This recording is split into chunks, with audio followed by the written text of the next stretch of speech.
स्वागत है आपका एक बार फिर से डियर विमल पर। दोस्तों हम पढ़ रहे हैं कक्षा 10 की साइंस फिजिक्स, उसमें चैप्टर नंबर 15 मतलब अध्याय 15 है और जिसका नाम है गोलीय पृष्ठों पर प्रकाश का परावर्तन, जिसे इंग्लिश में बोला जाता है reflection of light on spherical surfaces. तो पिछली वीडियो जो हमने पढ़ा था गोलीय दर्पण, उसमें रिलेटेड थे अवतल दर्पण और उत्तल दर्पण क्या होते हैं, ये सब पढ़ा था।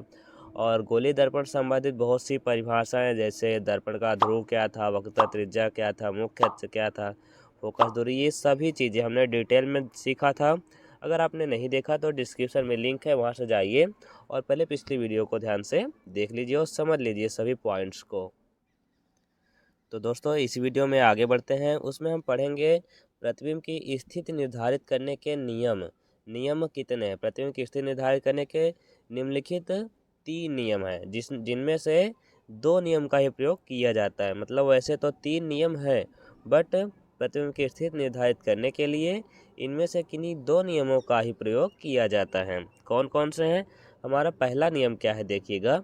दर्पण की मुख्य अक्ष के समांतर चलने वाली प्रकाश की किरण दर्पण से परावर्तन के पश्चात मुख्य फोकस से होकर जाती है या मुख्य फोकस से आती हुई प्रतीत होती है। ये हमारा पहला नियम क्या है? दर्पण की मुख्य अक्ष के समांतर चलने वाली प्रकाश की किरण दर्पण से परावर्तन के पश्चात मुख्य फोकस से होकर जाती है या मुख्य फोकस से आती हुई प्रतीत होती है। ये हमारा प्रथम नियम। आइए जानते हैं फार्मूले, इसका फिगर के द्वारा समझते हैं। तो इसमें हमारा प्रथम नियम का ये देखिए फिगर के द्वारा हम समझते हैं। तो इसमें देख सकते हैं ये अवतल दर्पण के लिए है, ये उत्तल दर्पण के। हमारा नियम के अनुसार बोला जा रहा है, जब भी कोई किरण प्रकाश की मुख्य अक्ष के समांतर चलेगी, मुख्य अक्ष के समांतर चलेगी, जैसे देखिए ये वाली रेखा है मुख्य अक्ष, इसके समांतर चल रही ये वाली है प्रकाश की किरण। जब भी ऐसी कंडीशन आ जाएगी तो मुख्य अक्ष के समांतर चलेगी कोई भी प्रकाश की किरण, तो परावर्तन यह जब भी दर्पण से परावर्तन होगा सदैव मुख्य फोकस से होकर जाएगी। ये है बिंदु हमारा है मुख्य फोकस। तो कोई भी किरण होगी जो मुख्य अक्ष के समांतर जाएगी, उसे परावर्तित होने के बाद मुख्य फोकस से ही जाना होगा, चाहे वो अवतल दर्पण के लिए हो। देखिए इसमें 2 पॉइंट बोला गया है, मुख्य फोकस से होकर जाती है, मतलब एक्चुअल में मुख्य फोकस से होकर जाती है अवतल दर्पण में, और मुख्य फोकस से आती हुई प्रतीत होती है। जैसे यहाँ पर ये किरण परावर्तित हुई तो ऐसा लग रहा है कि मुख्य फोकस से ही वो जा रही है। लग रहा है ना कि यहाँ से परावर्तित, ये समांतर गई मुख्य अक्ष के, यहाँ से परावर्तन हुआ तो ऐसा लगा कि मुख्य फोकस से ही आ रही है। इसका मतलब ये हुआ कि मुख्य फोकस से होकर जाती है इसमें या मुख्य फोकस से आती हुई प्रतीत होती है इसमें। आई होप आप सब समझ चुके होंगे। चलिए आगे बढ़ते हैं, अपना दूसरा देखते हैं। दूसरा हमारा है द्वितीय नियम। द्वितीय नियम क्या है, देखिएगा। द्वितीय नियम ये कहता है कि दर्पण के मुख्य फोकस से होकर जाने वाली, मतलब अवतल दर्पण में, या मुख्य फोकस की ओर जाने वाली उत्तल दर्पण में प्रकाश की किरण परावर्तित होकर मुख्य अक्ष के समांतर हो जाती है। अभी जो हमने पढ़ा उसमें था कि जब कोई किरण मुख्य अक्ष के समांतर जाती है तो परावर्तन पश्चात मुख्य फोकस से होकर जाती है। अब इसमें आगे अगर कोई भी किरण मुख्य फोकस से होकर जाएगी तो सदैव मुख्य अक्ष के समांतर हो जाएगी। बात तो सेम ही वही हुई कि अगर कोई भी किरण है जो मुख्य फोकस से होकर जाएगी, जैसे यहाँ पर मुख्य फोकस से होकर जा रही है, तो जब उसका परावर्तन या अपवर्तन होगा तो सदैव मुख्य फोकस से ही जाएगी, मुख्य अक्ष के समांतर हो जाएगी। मुख्य अक्ष के समांतर हो जाएगी, चाहे वो उत्तल दर्पण में हो चाहे अवतल में। अवतल दर्पण में एक्चुअल में हो जाती है एक्चुअल में वो मुख्य अक्ष के समांतर हो जाती है, और उत्तल दर्पण में प्रकाश की किरण परावर्तित होकर मुख्य अक्ष के समांतर हो जाती है। मतलब उत्तल दर्पण में यहाँ पर बात यह हुई कि मुख्य फोकस से होकर जो रियल में जाते, जो एक्चुअल में मुख्य फोकस से होकर जाते, मतलब अवतल दर्पण में, और मुख्य फोकस की ओर जाने वाली, यहाँ पर ये ऐसे लग रहा है कि ये मुख्य फोकस की ओर जा रही है, मतलब उत्तल दर्पण में मुख्य फोकस की ओर जाने वाली प्रकाश किरण परावर्तित होकर ये देखिए मुख्य अक्ष के समांतर हो गई। तो ये बोलता है हमारा द्वितीय नियम। तो आई होप आप सबको इतना क्लियर हो चुका होगा। चलिए अपना हम देखते हैं तीसरा नियम हमारा क्या है। तीसरा नियम बोलता है हमारा कि दर्पण के वक्रता केंद्र को C से डिनोट किया जाता है, से होकर जाने वाली या वक्रता केंद्र की ओर जाने वाली प्रकाश की किरण दर्पण से परावर्तन पश्चात सदैव अपने ही मार्ग पर वापस लौट जाती है। मतलब ये आप बात एकदम से याद कर लीजिए कि जब भी कोई किरण, जैसे वक्रता केंद्र यहाँ पर ये देखिए C है, जब भी कोई प्रकाश किरण वक्रता केंद्र से होकर गुजरेगी तो अपने ही मार्ग पर फिर से एकदम उसी लाइन पर वापस हो जाएगी। मतलब थोड़ी सी भी इधर उधर नहीं। जैसे यहाँ पर देखिए ये था हमारा दर्पण, ये है मुख्य अक्ष, यहाँ पर हम मान लेते हैं हमारा था वक्रता केंद्र C। तो जब भी कोई प्रकाश किरण यहाँ वक्रता केंद्र से जाएगी तो फिर से रिटर्न अपने ही मार्ग पर वापस चली जाएगी। मतलब थोड़ी सी भी इधर उधर नहीं, ऐसी तरह आई फिर से परावर्तित होकर उसी तरह चली गई। आई होप आप सबको इतनी सारी बातें क्लियर हो चुकी होंगी। चलिए फिर आगे बढ़ा जाए, आगे देखते हैं क्या है हमारा। आगे हमारा है दर्पण पर गोली दर्पणों से प्रतिबिंब का बनना। तो समझते हैं, जानिए कैसे प्रतिबिंब बनता है। तो पहले इसमें दोनों पॉइंट आ जाते हैं, एक होता अवतल दर्पण के लिए, एक होता उत्तल दर्पण के लिए। मतलब अवतल दर्पण के लिए वस्तु की स्थिति की 6 कंडीशन होती है। किसके लिए? अवतल दर्पण के लिए, इसके लिए। और जो उत्तल दर्पण होता है, उत्तल दर्पण के लिए वस्तु की स्थिति में केवल 2 ही स्थिति होती है। ये उत्तल दर्पण के लिए। बात समझ में आ गई? चलिए देखते हैं हमारी पहली स्थिति क्या बोलती है। अवतल दर्पण पर जब प्रतिबिंब बनता है तो इसमें हमारी पहली कंडीशन क्या होती है? जब कोई वस्तु अनंत दूरी पर स्थित होगी। मतलब जैसे देखिए यहाँ पर ये ध्रुव है हमारा, यहाँ वक्रता केंद्र है और हमें यहाँ तक की दूरी पता है, उसके आगे की हमें दूरी नहीं पता। तो यहाँ पर ये वाली कोई वस्तु है जो अनंत पर स्थित है, ये वाली वस्तु अनंत पर स्थित है। तो उस कंडीशन में वस्तु का प्रतिबिंब कहाँ बनेगा वही हमें पता करना है। तो देखिएगा, अनंत पर स्थित वस्तु का प्रतिबिंब वास्तविक बनेगा। वास्तविक मतलब एक्चुअल में, रियलिटी में बनेगा वो। और उल्टा बनेगा, मतलब वस्तु देखिए ऐसे सीधा था तो उसका प्रतिबिंब उल्टा बना है, यहाँ पर उल्टा बना है। बात समझ में आ गई? तथा वस्तु से छोटा भी बनेगा। जैसे वस्तु की इतनी बड़ी थी, वस्तु इतना बड़ा था, उसका प्रतिबिंब इतना छोटा सा बना है, तो वस्तु से छोटा भी बनेगा। और बोला गया है दर्पण की फोकस तल में ही हमें प्राप्त होता है। कहाँ पर? फोकस तल में ही प्राप्त होता है हमें प्रतिबिंब। फोकस तल में हमने आपको बताया था कि वह तल जो मुख्य फोकस से गुजरता है, वह तल जो मुख्य फोकस से गुजरता है तथा मुख्य अक्ष के लंबवत होता है, उसी को फोकस तल बोल। जैसे देखिए यहाँ पर ये हमारा ये ऐसा दर्पण था, यहाँ पर हम मान लेते हैं हमारा था फोकस। तो फोकस ये प्रतिबिंब जो बना हमारा वो यहाँ पर एकदम फोकस तल पर ही बना है, फोकस तल पर ही बना है और यहाँ फोकस के लंबवत है। मतलब इसके ये वाली रेखा लंबवत, मतलब यहाँ पर 90 अंश का कोण बनेगा हमारा। बात क्लियर है इतनी? तो इस कंडीशन में जब वस्तु अनंत पर स्थित होगा तो वस्तु का प्रतिबिंब वास्तविक, उल्टा, वस्तु से छोटा व दर्पण की फोकस तल में प्राप्त होता है। बात समझ में आ गई? अगर आपको इसे बड़े नंबर में अगर लिखना होगा तो आप कैसे लिखेंगे? सबसे पहले कि माना कोई वस्तु ए बी है जो दर्पण ये दर्पण से अनंत दूरी पर स्थित है। तो वस्तु के शीर्ष से, वस्तु का शीर्ष यहाँ पर है, 2 किरणें चलती हैं जो भी दर्पण की ओर चलती हैं। ये देखिए 2 किरणें मुख्य अक्ष की ओर चल रही हैं। तो पहली किरण जो होगी, देखिएगा ये पहली किरण है जो मुख्य फोकस होकर जाएगी। मुख्य फोकस होकर जाने के बाद जो परावर्तित होगी तो मुख्य अक्ष के समांतर हो जाती है। तथा दूसरी किरण वक्रता केंद्र से गई तो वक्रता केंद्र से गुजरने पर वो अपने मार्ग पर वापस लौट जाती है।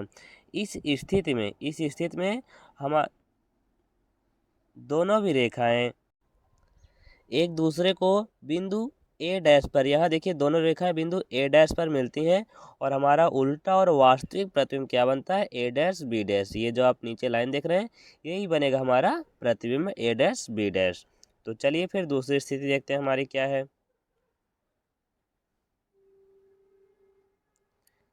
दूसरी स्थिति में बोला गया है जब वस्तु अनंत तथा वक्रता केंद्र के बीच स्थित होगा। तो चलिए जानते हैं ये कैसे होगा। जब वस्तु अनंत तथा वक्रता केंद्र के बीच, मतलब कि अनंत देखिए यहाँ पर हमें जहाँ पता नहीं था, वक्रता केंद्र ये है, इन दोनों के बीच में हमारा वस्तु यहाँ पर रखा गया है ए बी।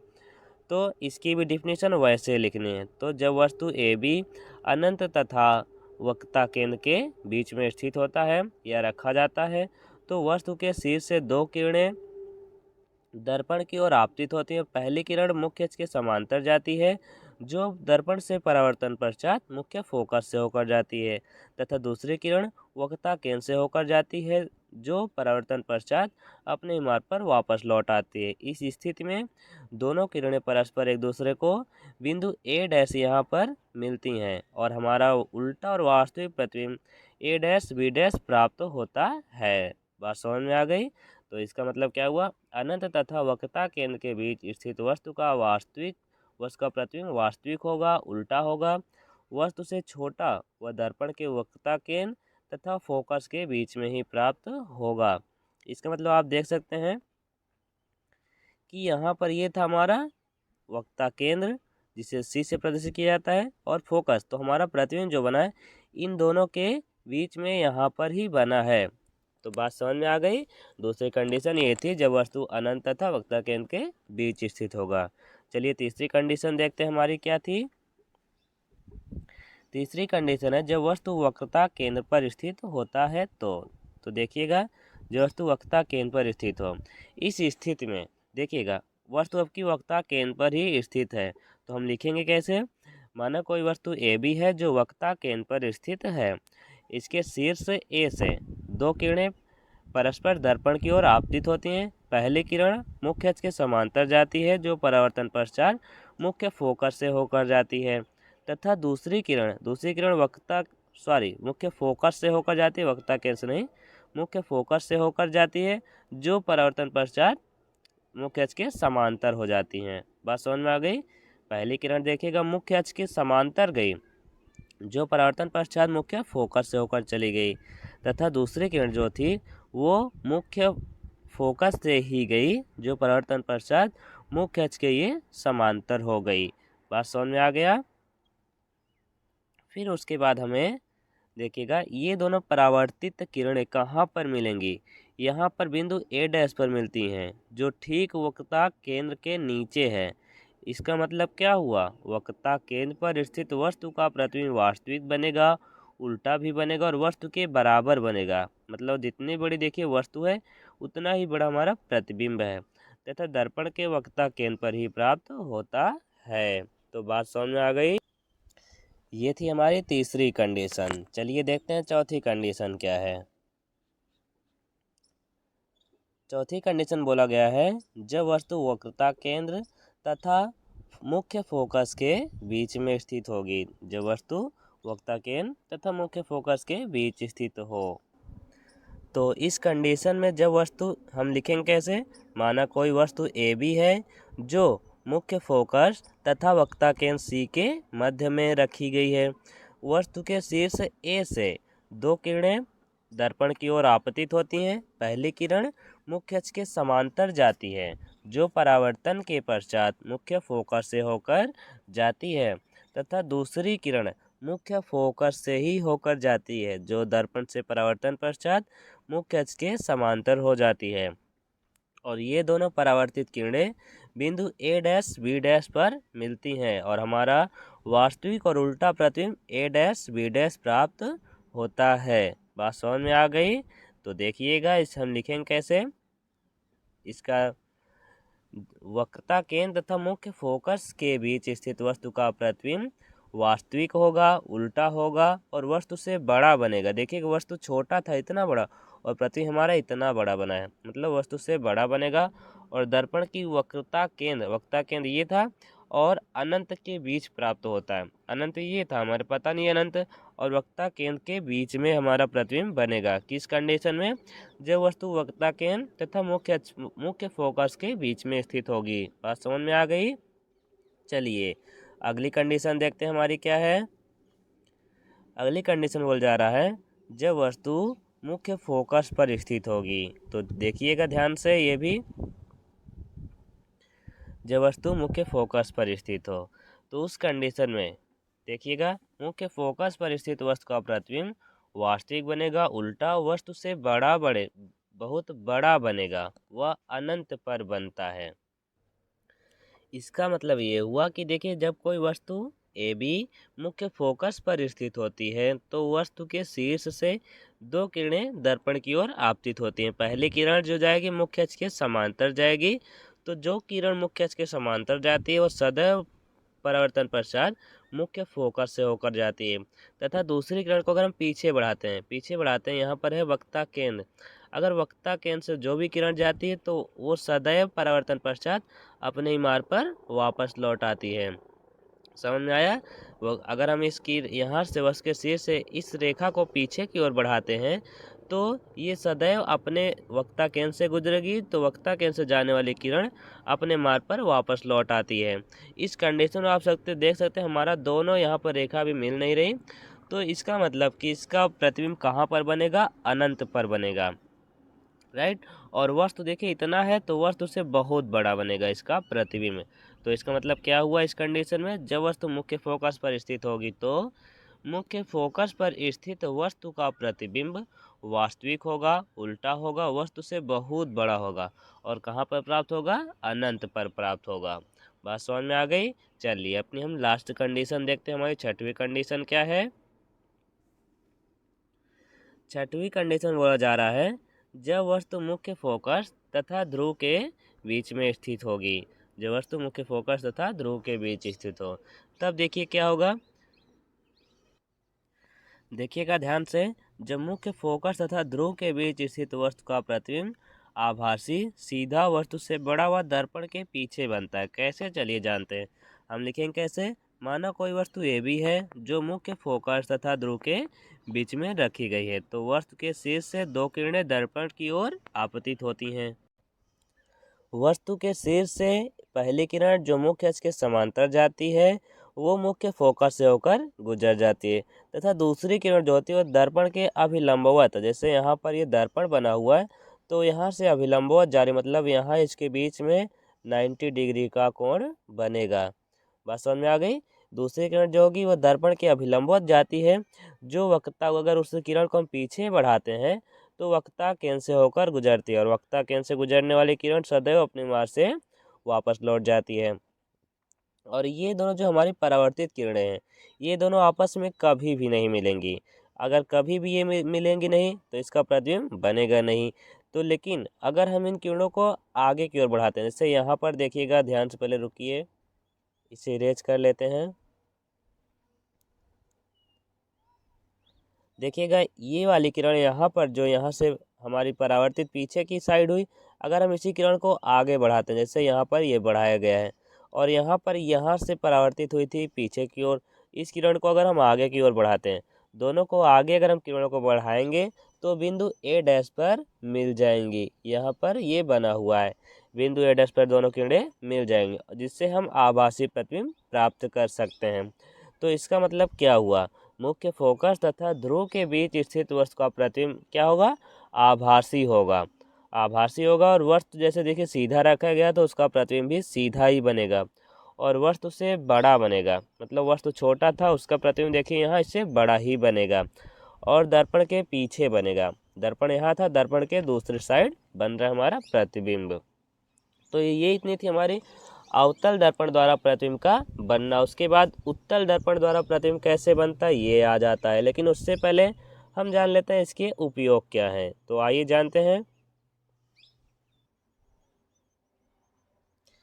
तो अवतल दर्पण के उपयोग देखिए कितने हैं, 5 हमने लिखा है इसमें जो जो इम्पोर्टेंट्स थे देखिएगा ध्यान से। तो हमारा पहला उपयोग क्या है? पहला उपयोग देखते हैं। छोटे अवतल दर्पण द्वारा प्रकाश की किरणें परावर्तित करके डॉक्टर आँख, दांत, नाक, गले आदि का निरीक्षण करते हैं। मतलब जो भी डॉक्टर यूज करते हैं उसमें जैसे छोटे चीज़ों के लिए, छोटे पार्ट्स के लिए आँख, दांत, इन सब छोटी चीज़ों में छोटा अवतल दर्पण प्रयोग किया जाता है जिससे उस डॉक्टर उसका निरीक्षण करते, उसकी जांच पड़ताल कर सकते हैं। दूसरा हमारा उपयोग क्या रहता है? बड़ी फोकस दूरी वाले बड़े दर्पण द्वारा या बड़े अवतल दर्पण सॉरी, यहाँ द्वारक होना चाहिए, द्वारक के लिखुटा, यहाँ पर द्वारक होना चाहिए। द्वारक हमने बताया था जितना बड़ा लेंस होगा या दर्पण होगा, दर्पण की वहाँ से दूरी को ही बोलते हैं उसका द्वारक। कितना बड़ा वो दर्पण है। तो बड़ी फोकस दूरी वाले बड़े द्वारक अवतल दर्पण का उपयोग दाढ़ी बनाने में किया जाता है। और तीसरा कंडीशन क्या रहता है, सौर भट्टियों में सूर्य के प्रकाश को केंद्रित करने के लिए बड़े अवतल दर्पण का प्रयोग किया जाता है। इसके अलावा हमारा अवतल दर्पण का उपयोग टेबल लैंप तो जानते हैं स्टडी करने वाला जो होता है, शैडो में किया जाता है, जिससे थोड़े स्थान को भी अधिक प्रकाशित किया जा सकता है। मतलब टेबल लैंप जो होता है उसमें जो लाइट लगा होता है उसके सामने एक अवतल दर्पण लगा रहता है, जिससे थोड़ी जगह को अधिक प्रकाश दे देता है। और इसके अलावा मोटर कार, रेल के इंजनों, स्टीमर, सर्च लाइट आदि के लैंपों में परावर्तक के रूप में अवतल दर्पण का उपयोग किया जाता है, जिससे दूर की वस्तुओं को भी प्रकाशित किया जा सकता है। मतलब जितने भी हमारी गाड़ियाँ होती हैं या कोई रेल का इंजन, उसके आगे जो हेडलाइट लगी उसकी टॉर्च होती है, उसमें हमारा क्या लगा होता है, अवतल दर्पण लगा हुआ है या अवतल लेंस लगा होता है, जिससे दूर की वस्तुओं को भी आसानी से देखा जा सकता है। तो दोस्तों ये इतना हो गया हमारा अवतल दर्पण का उपयोग। तो आज की वीडियो में बस इतनी ही स्टडी करेंगे। इसके बाद हमारा बचा अब उत्तल दर्पण के उपयोग और उत्तल दर्पण द्वारा प्रतिबिंब का बनना, जिसे हम अगली वीडियो में पढ़ेंगे। तो दोस्तों अभी तक अगर आपने हमारे चैनल को सब्सक्राइब नहीं किया है तो सब्सक्राइब कर लीजिए और साथ में बेल आइकन्स को भी प्रेस कर दीजिएगा। तो दोस्तों जिससे आपकी स्टडी बहुत ही ईजी हो जाए, और ज़्यादा से ज़्यादा अपने फ्रेंड्स के पास शेयर कीजिएगा। चलिए मिलेंगे कल की वीडियो में, तब तक के लिए जय हिंद।